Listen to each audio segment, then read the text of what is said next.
even on this side, when you go to the other side, when we talk about these big herd of swine, of 2,000 swine, if it was Greek or Gentile run, or if it was a Jewish profiting from their sale to the Gentiles, which still is against the law. Also, if you look on the differences, there were pagan temples on the one side. There was amphitheaters on the one side. They're part of what's called the Decapolis, the 10 cities on the side over here. It was unclean. It wasn't where they were associating, people were associating. It was different. These people didn't dress, they didn't talk, they didn't do the things that the Jewish people did over here. They were different. And I want you to, as we get this idea, I want you to understand that Jesus was bringing them over to the other side to get a picture of ministry. Because Jesus is sovereign. He knows the end. He knows what's going to come. And we'll also understand as we begin this text that God places things in our life. They don't always turn out like we imagine. Right? I want to see that sometimes rejection happens.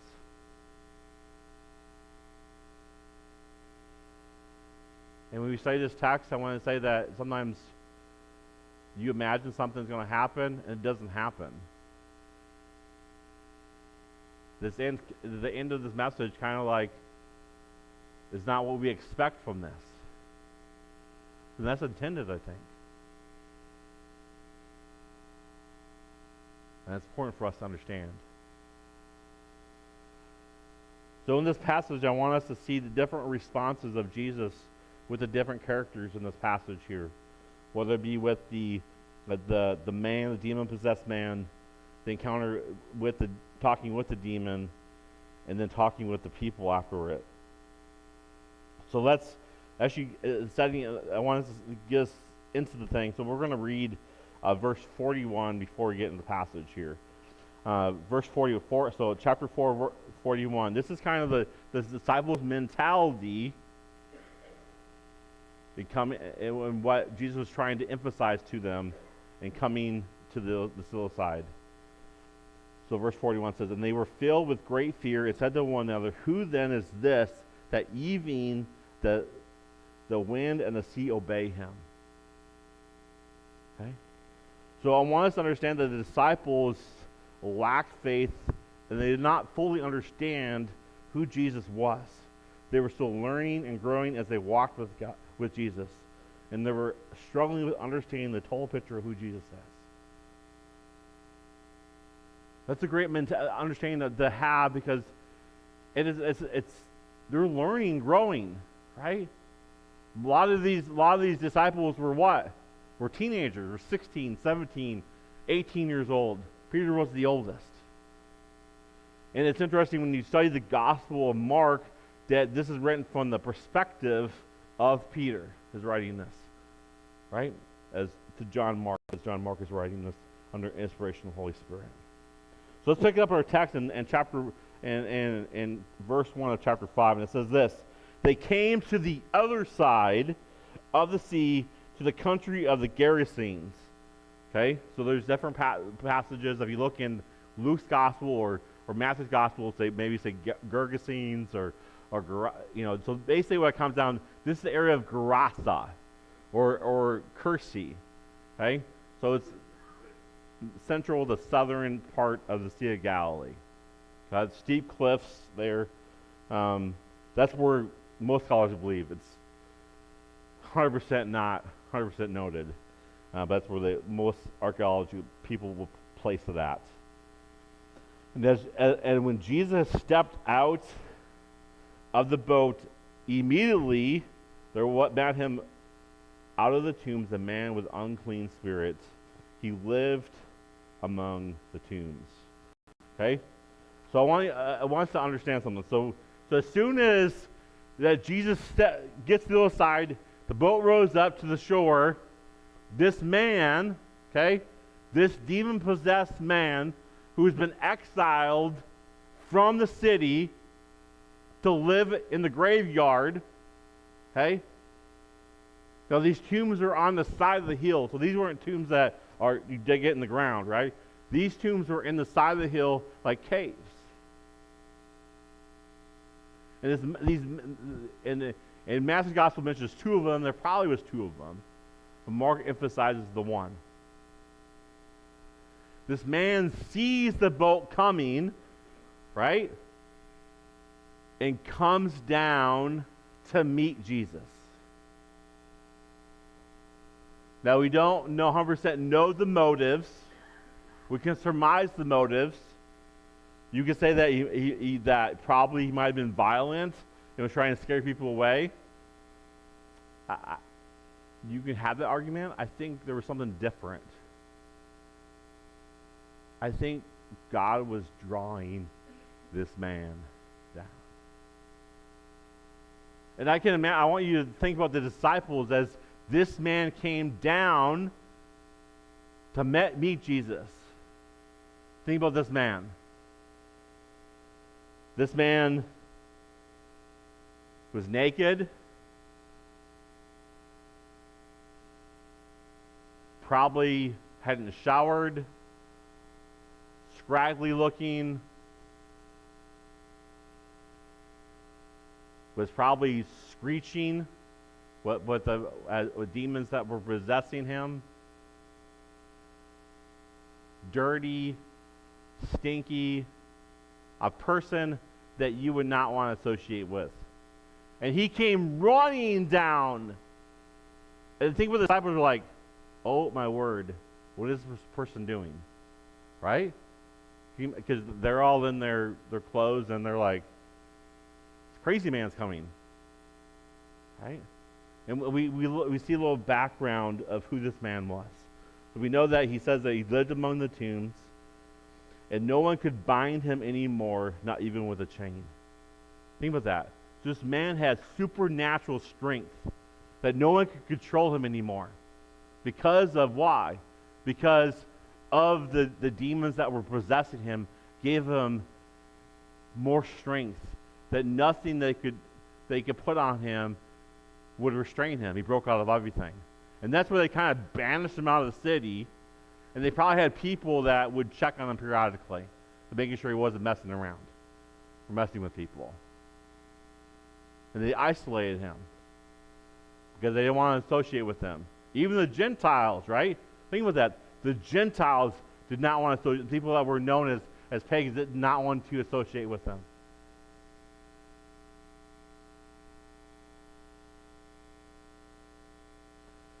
And he often been bound with shackles and chains, but he wrenched the chains apart and he broke the shackles to pieces. No one had the strength to subdue him. Sad, right? It's sad. This man was desperate. Desperate man. Broken man. Broken and desperate. It says, night and day among the tombs and on the mountains, he was always crying out and cutting himself with stones.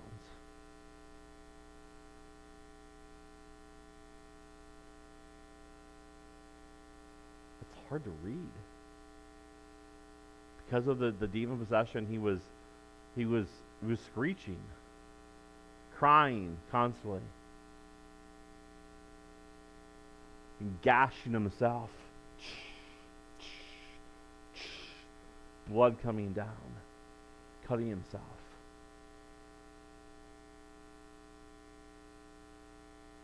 He was broken. And he was isolated. And no one wanted to be around him.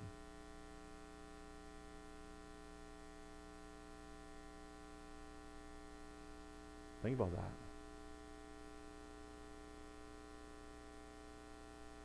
I think it's sad. What a person like that came to you, what would you do?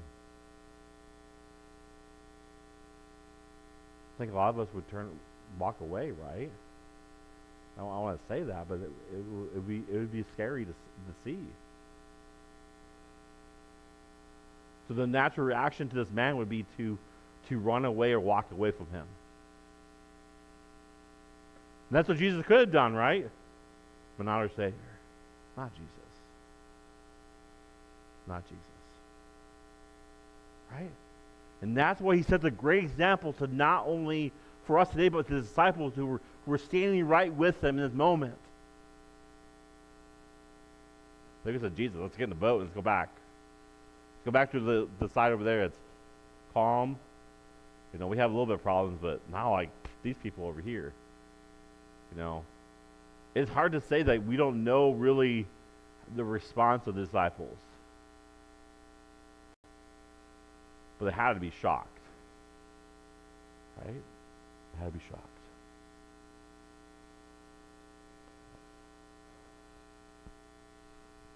Jesus is modeling for them compassion. They're going to have a conversation with him. This man that no one else would talk with.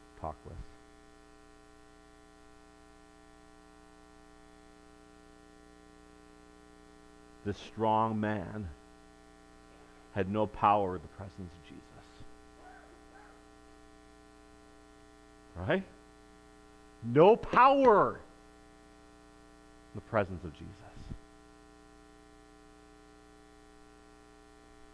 Let's see what it says here. And when he saw Jesus from afar, he ran and fell down before him.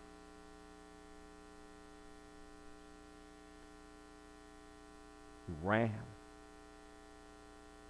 I want you to see the desperation that even with the control of the demons that were possessing him, he ran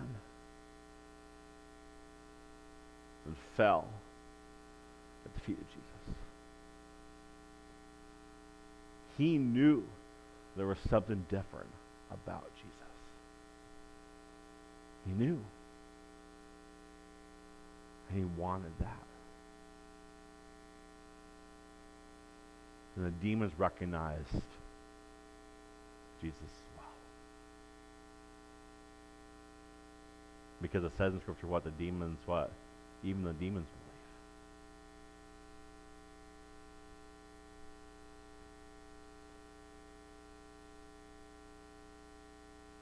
He fell, and the fall down is that word to worship in the Greek. It's like the word that we use to fall down and worship because of Jesus, who he was. And now we have a little transition. Verse 7 to 13 is Jesus will be talking with the demons that are possessing this man, that are in control of this man. So verse 7 says, and crying out with a loud voice, he said, what have you to do with me, Jesus, Son of the Most High God? Okay? What have you to do with me? So what does that technically mean? Let's put it in layman's terms. Okay? What are the demons trying to do? Leave me alone. Why are you here? Right? Demons recognize the power, the presence of God. They believe in the existence of God. They believe in the deity of Christ. They know they're going to lose the battle. They know that. And you're like, why did he show up? Why are you here? We were just fine. We're just fine. In the demon's mindset, they were fine. Right? Not in the man's mindset. There is defensive hostility mixed with indifference. These demons did not want to leave this man. They had him. They controlled him. They wanted to continue to torment him. And we don't know, like, we'll talk about this, how many demons were in possession of this man. We don't know. We'll get there. We'll summarize a little bit. There probably was some kind of negotiation the demons were trying to get off and trying in his correspondence.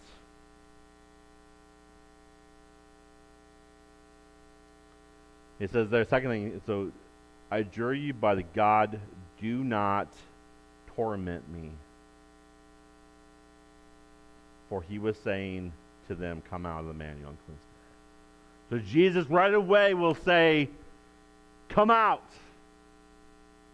And the man and the demon said, we don't want to.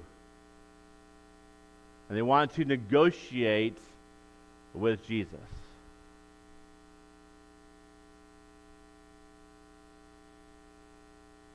Negotiation isn't going to go well. But there's this kind of like conversation back and forth. Right? It's an interesting text. Interesting. I'm sure that the disciples here were confounded, like, what is going on? Right? I would have been like. Sometimes it's always good, I think, like I told the Sunday class, to place yourself into the text. To place yourself into the setting as, like, maybe as a disciple or as a herdsman, because then you can say, like, how would I respond in this situation? What would I do? Would I have been in the same boat as this man, or would I respond the same way? And sometimes we like, oh, I would respond the right way. You know, I'm good. I know. What sometimes you have to take a step back and go, like, maybe not, right? Maybe not, because sometimes the people around you go along with the crowd, right? What other people do. So these demons believe in God. They believe in Jesus. They not want to leave.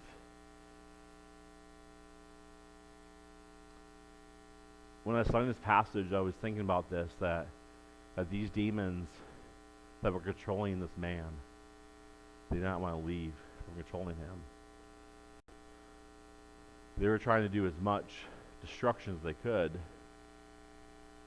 right? And I was thinking about as Christians, we're also supposed to do what? We're supposed to redeem the time, for the time is at hand. Do we do the opposite? Do we do what the mission that God has called us to do? Full on. Like the demons were doing what they were called to do from Satan. Do we do that very same thing with God? And it's a thought-provoking answer, because I think at times that, like, Satan and demons and people work harder for their mission than we do for our mission. Do you get my drift? It's a sobering reminder what we're called to do.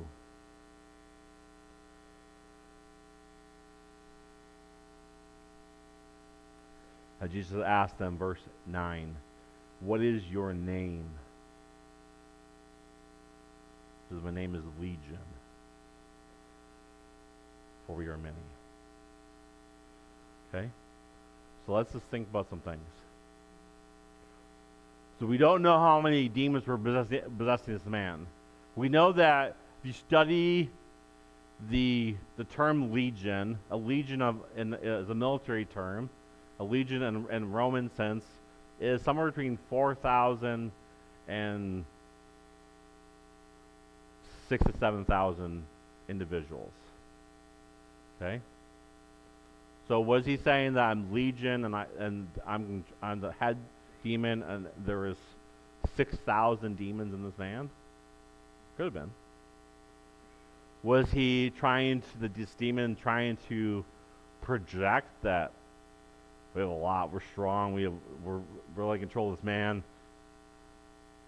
Probably. We know there was enough demons to control 2,000 pigs to drown them. So whether that had been 5, 6 demons, 100 demons, 2,000 demons, 4,000 demons, 6,000 demons, whatever it was, they paled in comparison to the power of Jesus. And they were mighty. Jesus is stronger than these demons. The word legion actually means many.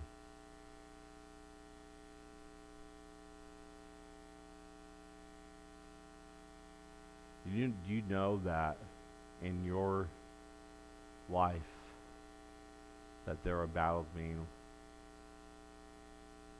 constructed, fought every day on behalf of you? There are.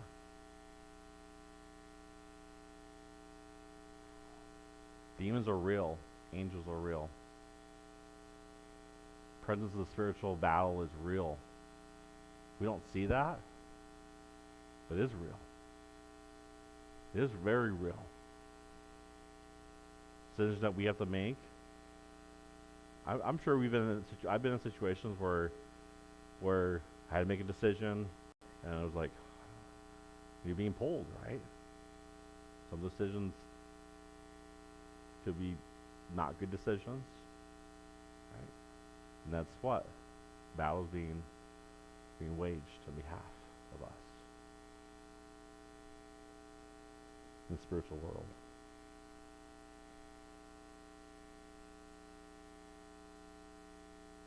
These demons did not want to leave this man. They had success. It was a great thing. They did not want to lose their battle.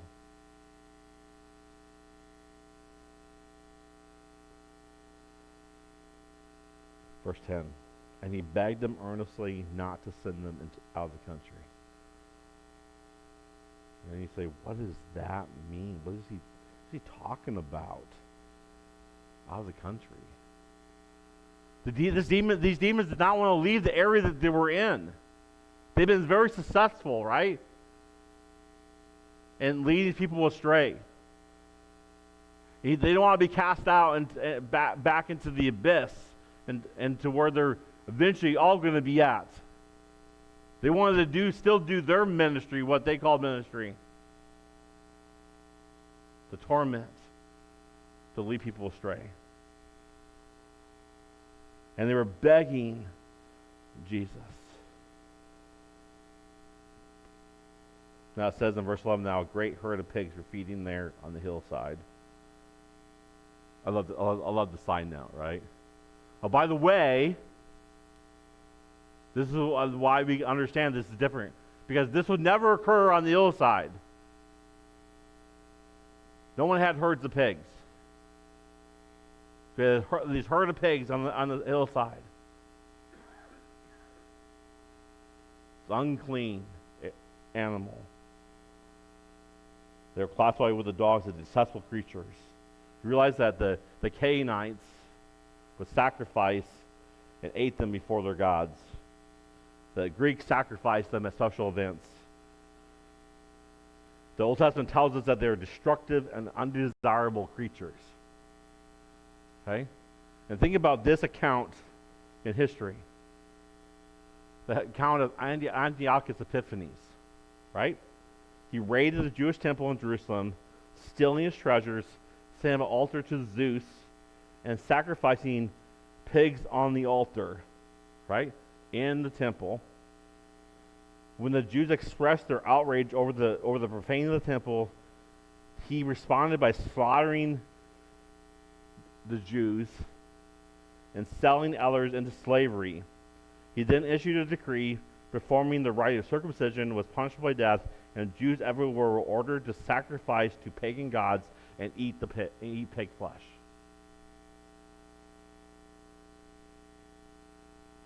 Sounds like a great individual. Wasn't really a great individual, right? But they knew The Jews did not desire them, and they would do everything to put them in a spot to have these unclean animals with them. So what is Jesus going to do? These demons are begging them to, I'm going to go, send us into these pigs. Because at least when I go in these pigs, we'll still be alive. We'll be cast into hell. Still be alive. It's interesting that the demons have to ask what? Permission from God. Because who's in control? God's in control. Jesus is in charge. Jesus is in charge.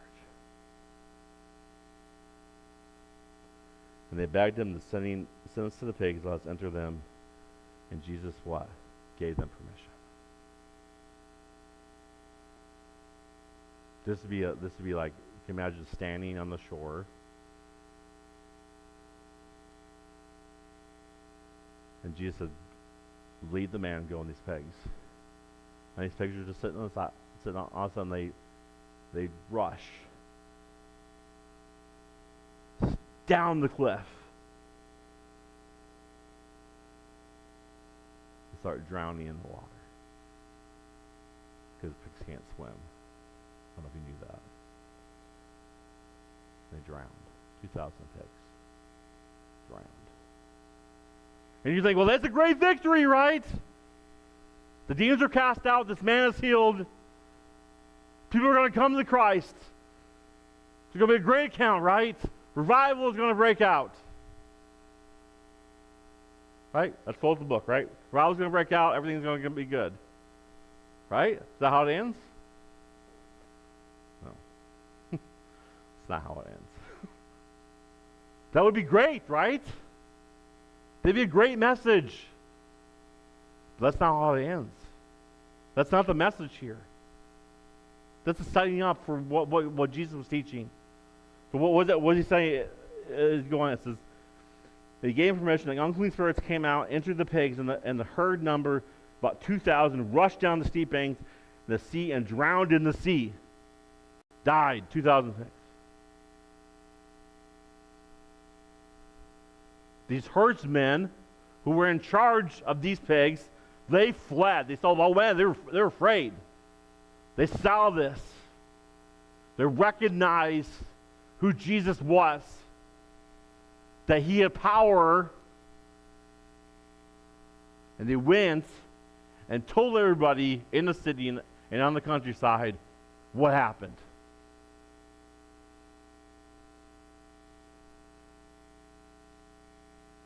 And these people came. So the verse, the people came back to Jesus and saw this man. Saw this demon-possessed man. This man that was naked and scraggly looking and looked like an animal sitting. And he was sitting in his right mind. Had clothes on. And was able to communicate.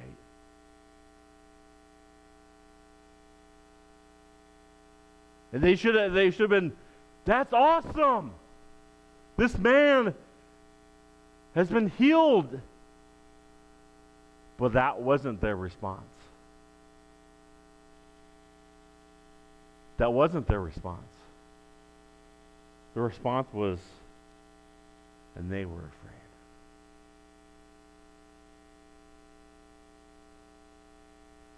They were afraid. And not only were they afraid, think about this. And those who had seen it described to them what happened to this demon-possessed man, verse 16, and to the pigs, and they began to what? Beg Jesus to depart from the region. Think about this. This man was healed by Jesus. He was in his right mind. He was no longer a threat to the city. These people in this city and on the countryside were afraid, and they were more fixated on that what? Their pocketbooks. Man, this Jesus killed these 2,000 pigs. That's a lot of money. They were afraid of Jesus and the power he possessed. They're afraid of the message that he brought. They want to have it like it was before. It was comfortable that way. No one messed around with us. We were just fine. Leave us alone. Get out.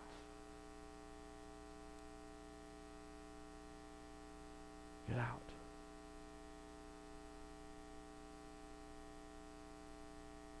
That's harsh. Right? All Jesus did was what? Showed compassion. Gave his heart. Saw the person for who he was. That he was a broken individual. And healed them. And healed them. And everybody around did not want anything to do with them.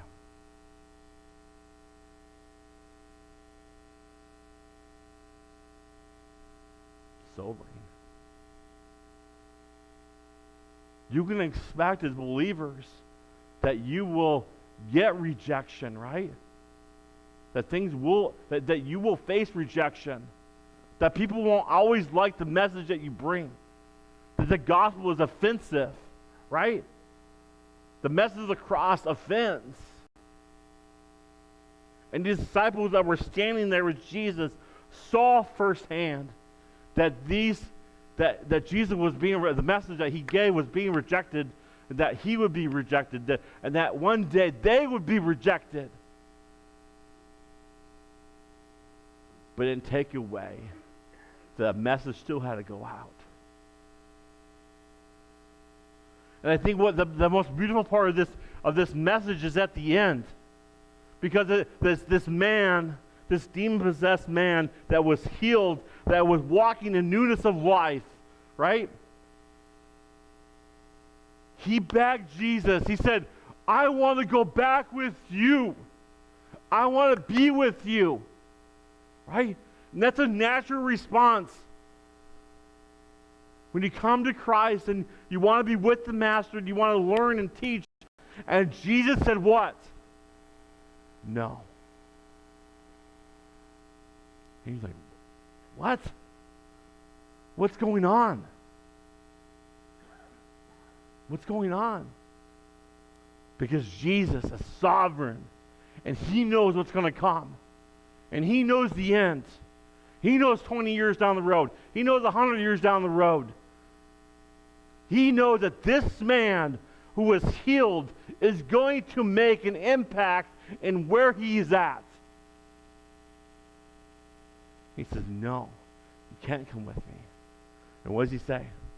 What does he say at the end? He says this, and he did not permit him, but said to him, go home to your friends and tell him how much the Lord has done for you and how he has mercy on you. You know what? No one can take away your testimony. No one can change how God has impacted your life. No one can. Your story is unique. How God brought you out is unique. How God drew you out is unique. No one can refute your testimony of coming to Christ. And God is saying, your testimony, I want you to go back.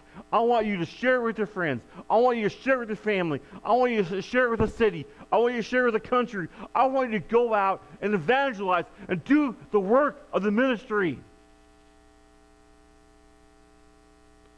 I want you to share how Jesus healed you. Because people need to hear the gospel. They need to hear the gospel. Because it's not me that changes lives. It's not you that changes lives.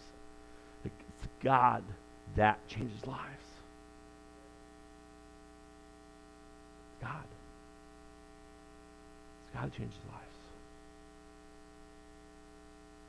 So this bad ending that where you think was revival going to break out, it just didn't happen right away. But here we have this last verse. This is this, and he went away. Okay? This is beautiful because he could have been sullen, right? He could have been disappointed, but he went away and began to proclaim into the Decapolis how much Jesus had done for him. And everyone marveled.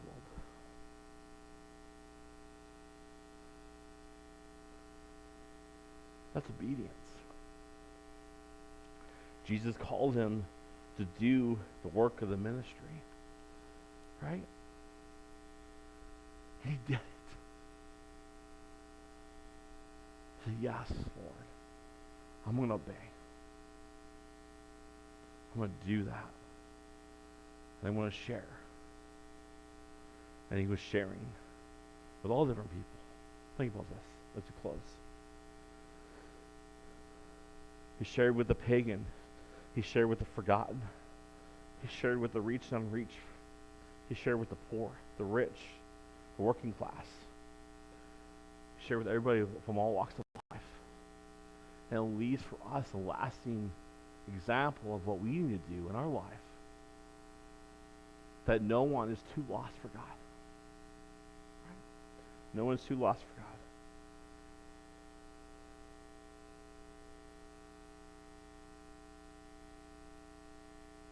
He was broken. God healed him to reach more broken people for him.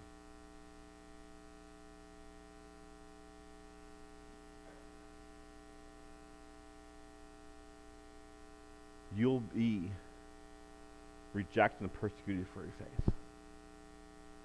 Expect it. But keep going. Keep preaching. Keep teaching. Keep modeling Christ. Why? The lost world needs Christ. Your testimony can impact the world for Christ. You know, God can use anyone in this room to make an impact in the world. You say, well, I'm not really a good speaker. I can't really talk. I told God I was never going to never be public speaking. You know, when I sat in high school, during high school, I would do all the behind the scenes work to make sure I didn't present the project because I hated being on presenting a thing. When God called me into ministry, I sat in homiletics class, which is preaching class, and at Faith Baptist Bible College, in Iowa. My first sermon I preached, 8 minutes. 8 minutes. And so 8 minutes I sat up here, and I had this key ring, I had the thing, and I kept playing with it. And they had this podium, and I almost fell off the podium, so I kept pacing back and forth. Rocket fire. And then you could get critiqued by your fellow classmates, and all they talked about was kept playing with their keys. Nothing but the message. But I told God that I would never speak. You know, I had speech therapy all the way through junior high. It's held back. Spoke really, really fast. Sometimes I still do, and I get excited. But God has taught me so much. So don't tell God, I can't be used. God can use you with whatever gifts you have, abilities you have. It doesn't matter if you're 10 years old 17 years old, 75 years old, 50 years old.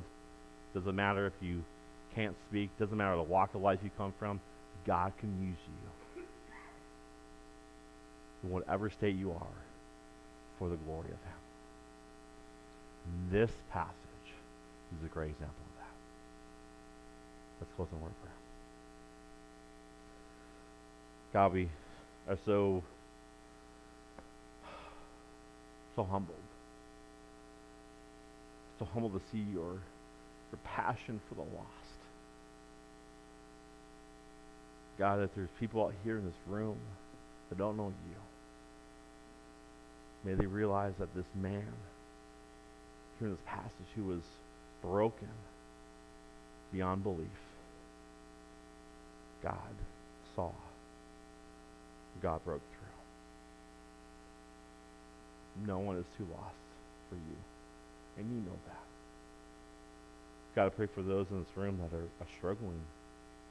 Maybe struggling with a mission or what's God have for me in my life. May you continue to show them your power, their skills, what you have for them. God, sometimes you need to break us, God. Sometimes you need to pound us over the head. And that's okay. Sometimes, God, you need to use people around us to encourage us. And that's okay,